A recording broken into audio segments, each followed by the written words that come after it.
In the wake of Eric Schneiderman's resignation as Attorney General of New York, some of his longtime friends on the left are professing shock. You've heard them. We just can't believe it, they say. How could a man so publicly committed to feminism beat women? It just doesn't make sense.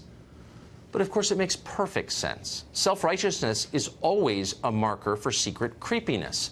The people yelling the loudest are usually hiding the most. Keep that in mind the next time you hear some Democratic politician lecturing you about your moral inferiority. That's the guy you need to watch carefully. Chances are he's up to something awful behind closed doors. Hypocrisy isn't just a feature of modern liberalism, it's the heart of modern liberalism. Ever wonder how people who advocate for abortion can say they stand for children? How a movement that demonizes an entire race can claim to oppose racism? The same way Al Gore can travel by private jet while trying to ban your SUV. Because consistency does not matter to the left. Only virtue matters. We're good people, therefore we must rule. You are not, therefore you must obey. Al Gore doesn't believe he's a hypocrite. Eric Schneiderman probably doesn't think he is either. You can't commit sin if your intentions are pure, and liberals believe their intentions are the purest.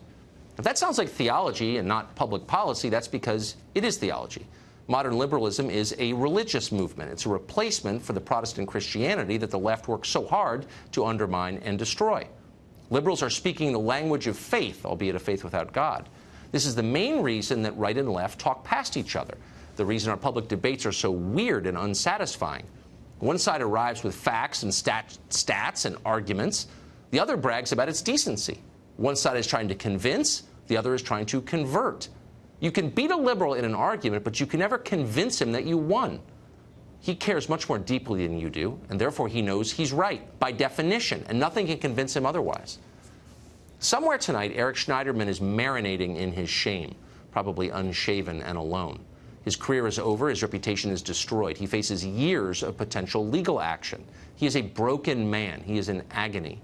And yet, on some level, despite all of that, Eric Schneiderman still knows he's a better person than you are. Seth Barron is associate editor of City Journal. He predicted in public on Twitter that Schneiderman would be exposed as a creep, and he said it last November. Yesterday, he tweeted this: "How did I know this and New York City Mayor Bill de Blasio didn't?" Great question. We've asked him to come on and explain. Seth Barron joins us tonight. Seth, how did you know that? That was a remarkably prescient tweet last November. Oh, thanks, Tucker.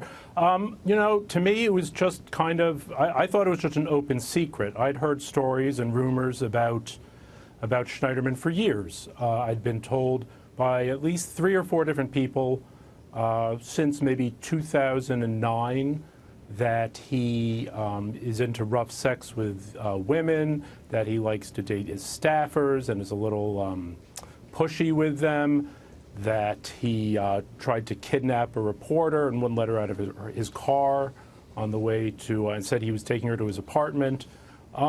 So I sort of assumed that this was just, you know, common knowledge, more or less. Now, I'm not deeply involved in Albany politics or in New York City Democratic circles.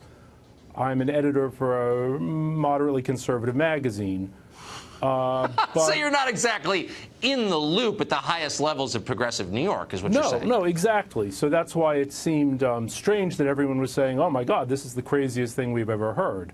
But it's clearly not. I mean, so that you raise a really, I think, central question, which is, if you heard about it, is it plausible that the governor of the state, one of his closest allies, presumably one of his closest friends, Andrew Cuomo, had never heard of it? It seems implausible to me. I mean, it seems implausible to me that any elected official in New York State hadn't heard it. I don't know what I can say. I mean, Andrew Cuomo has been, you know, steeped in New York State politics for 40 years. He basically has a private army. He keeps tabs on everything and everyone. He's extraordinarily paranoid. Yes, I know. So I would imagine that he would know everything that everybody's up to at all times. He's a thoroughly bizarre person. I've dealt with him. No, I agree. That's exactly the word that comes to mind, and I don't use it lightly. He's paranoid. He's a control person. There's no doubt. So this is a little strange, though, because Schneiderman was the attorney general. He wasn't just some functionary. He wasn't the night city editor at the Daily News. I mean, he was the chief law enforcement officer of the state. So if there's a suggestion that he kidnapped somebody, you'd think that one of his peers would follow up on it. Well, you might think so, but at the same time, the New York State Attorney General has unique powers and is an immensely powerful figure. I don't think any Attorney General any State Attorney General across the country has the kind of power that the New York Attorney General does. However, if you notice, over the last few years in New York State and New York City, there's been a lot of corruption investigations. Yes. But he has not been leading them. They've all been largely done by the feds. There's trials going on in Albany right now over, Sheldon Silver is going to be retried. Right. A number of Cuomo's associates, just where Joe Prococo was just convicted. This was federal. And in New York City, investigations of Bill de Blasio were largely being done by the federal government. It's kind of funny. Meanwhile, this guy's suing everyone about global warming. Global warming, right. Or coming up with ways to have pardon-proof indictments of Trump associates, or suing the vitamin industry. Yeah. Or meanwhile, the cesspool around him goes unaddressed. Seth, thank you for that dispatch from New York. Not heartening, but fascinating. Thanks. Thanks, Tucker.